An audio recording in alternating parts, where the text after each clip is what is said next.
Olá, senhores! Estamos gravando mais uma videoaula para vocês aí, a nossa semana 8, né, de teoria geral da administração. Nessa semana nós vamos falar sobre a teoria burocrática, né? Mas antes de mais nada, não se esqueça de se inscrever no canal, né, ativar o sininho. Porque, pessoal, toda vez que você ativa o sininho, esse vídeo ele já aparece para vocês antes mesmo da semana começar. Então você já consegue antecipar a sua semana no momento que eu já coloco esse vídeo no YouTube na plataforma, tá beleza? Então vamos lá, vamos começar aqui para a gente dar uma navegada na nossa 8ª semana, né? Você tem as instruções da semana, o fórum de dúvidas, os vídeos. Antes dos vídeos você vai ter os slides, né, que eu vou estar inserindo aqui para vocês, essa videoaula e esse vídeo complementar sobre a burocracia. É muito interessante esse vídeo, ele é um aspecto lúdico, né, que ele traz aí um capítulo do desenho do Asterix e Obelix para a gente compreender como é que funciona a burocracia em nossas organizações de hoje. É interessante nós analisarmos esse vídeo porque nós vamos fazer uma atividade para eles com ele, né, mais referente às próximas semanas. E por fim, você vai ter que eu vou inserir aqui para você a sua prova, né? É interessante que você observe as orientações para a prova. Qualquer coisa, terça-feira, né, a gente tem o chat para você tirar suas dúvidas, mas está bem tranquilo, tá, pessoal? Porque você tem 2 semanas aí praticamente sem exercícios, né? E lembrar só da matéria da nossa prova, que é até abordagem humanística, tá beleza? Então vamos lá, né? Vamos começar aqui a nossa teoria burocrática da administração. Pessoal, primeira coisa que a gente tem a falar sobre a teoria burocrática é que, em muitas das vezes, o que você observa, né, nos jornais, na televisão, filmes, séries, novelas, enfim, é que eles tratam a burocracia como se fosse algo ruim. A gente vai ver aqui que a burocracia é extremamente necessária para as organizações, né? Então a gente vai tirar um pouco esse estigma, esse preconceito que nós temos sobre a ideia da burocracia, entender um pouco a burocracia dentro do âmbito administrativo. Beleza? Então vamos continuar aí. Eu gosto de trabalhar bastante com as figuras, porque as figuras elas ajudam a ilustrar para a gente, né, em relação às teorias que nós temos estudados. O que você observa nessa figura aí? Veja bem, você tem que chegar ao final do labirinto. E aí você tem algumas formas de você chegar ao final do labirinto. Óbvio, se você seguir esse caminho, né, em verde aí que está mostrando por fora do labirinto, você vai dar a volta ao labirinto e vai chegar ao final. Só que quando lhe é passado um desafio, né, para chegar ao final do labirinto, nesse caso, é para você ingressar dentro do labirinto e achar qual que é o melhor caminho de chegar ao final. Por exemplo, o que podemos inferir daí? Você pode chegar ao final de outro jeito, porém não é a maneira correta. A maneira correta é você entrar dentro do labirinto e chegar ao final. Isso nos diz muito sobre a teoria burocrática que a gente vai abordar hoje. Por quê? A teoria burocrática ela é pautada na eficiência. Pessoal, o que é eficiência mesmo? A maneira correta, o meio correto, o método certo de se alcançar um determinado objetivo. E fala ainda mais, né, a forma legal, né, de legalidade, seguindo as leis, seguindo as normas.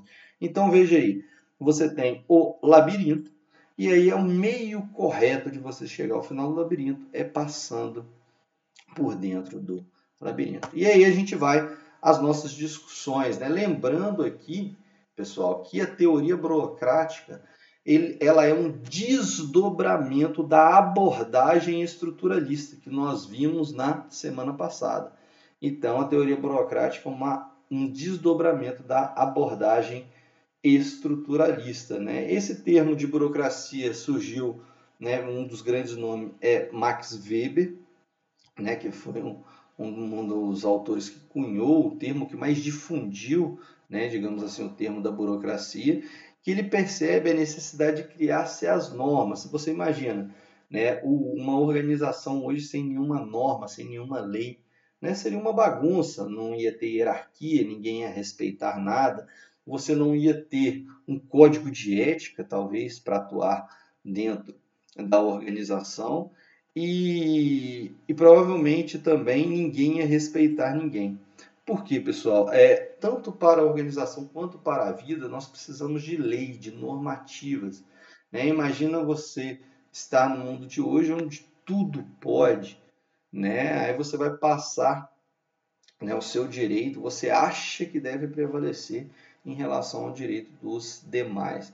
Então, Weber ele teve essa ideia, né, de normatizar, padronizar, criar regras, criar formulários para dar uma melhor transparência de todo o fluxo de processo dentro das organizações. Então ele teve esse intuito de tornar o trabalho um pouco mais racional, né? Se você observar aí, ele tende a racionalizar o trabalho, sempre pautando na ideia da eficiência burocrática, né? Você vai atingir os objetivos organizacionais, mas pautado em leis, pautado em normas. E é isso que eu falei para vocês, que fala esse último tópico aí. Se aplicada de maneira correta, a burocracia, ela do jeito, da forma como ela é concebida, ela é essencial para as organizações, porque evita bagunça e é uma maneira de se planejar, de tornar os processos transparentes e iguais para todos. E aí vamos a algumas características da burocracia que a gente já até abordou aqui, ó. O caráter legal, né, de legalidade, de normas e regulamentos, o caráter formal das comunicações. E aí vamos para um exemplo aqui na hora que a gente fala de caráter formal. Qual é o caráter formal de uma empresa para se comunicar? Vamos dar um exemplo aqui do nosso IFES. A formalidade para ter uma comunicação entre os professores ou os agentes, os técnicos administrativos, é o e-mail institucional. Então, uma convocação de uma reunião, uma notícias dada de emergência, de urgência, algum procedimento, ele deve ser comunicado da maneira formal, ou seja, pelo e-mail institucional.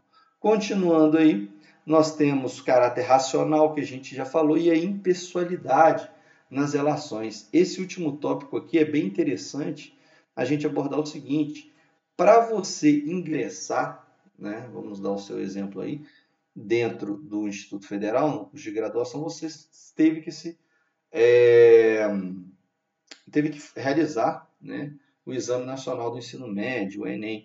E essa classificação foi por meio de alguns regulamentos que já são criados anteriormente. Então, professor, por que esses regulamentos criados para não favorecer a ninguém?